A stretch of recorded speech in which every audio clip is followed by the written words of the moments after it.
Hi, this is Rob Beardsley with Lone Star Capital. Today we're on site for a due diligence day, and so I figured I'd share some thoughts about DD. So the point of due diligence obviously is to get in there and confirm your assumptions as to the condition of the interiors, the exterior, and firm up your CapEx budget, both on the interiors and the exterior.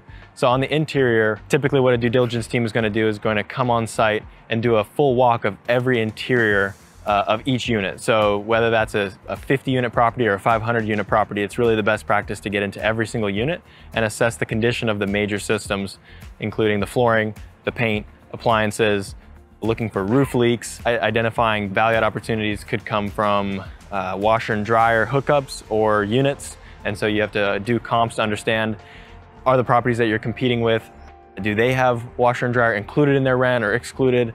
Also, some things that are good on site that are similar to that is, while you're on site and shopping the comps, is just to ask, what are all the additional charges associated with the unit aside from rent? And so that way you can really truly compare apples to apples. Because if you're just doing a cursory check of unit rent versus rent at different properties, and if you're just looking at apartments.com or pulling a CoStar report, you could be really misled.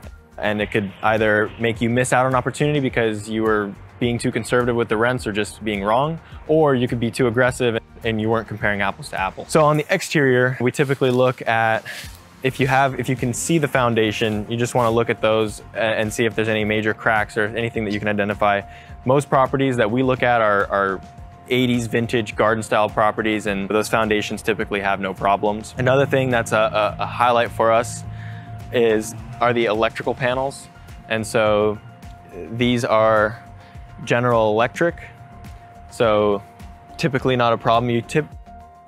You do see a problem often with 70s and older property, as they have Federal Pacific stab lock breakers, and we've run into some serious issues with those in the past, as insurance companies hate them, lenders get anxious about them, as they were known to cause fires when they were first put on properties in the 70s. So another thing, a major system that's good to check out are the AC units. There's a lot of them typically on a property, and you want to understand what the general condition is of each and every one, because they are somewhat costly to replace.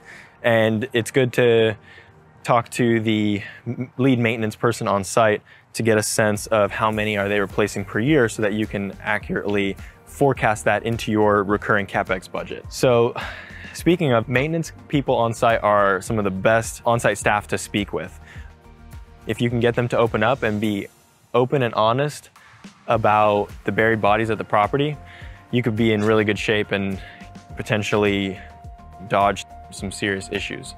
So that's something that I try to do and highly recommend, is spending a lot of time butting up with the maintenance guy and seeing what he's willing to share as it relates to most often maintenance requests, what do tenants most complain about, and ask for his wish list.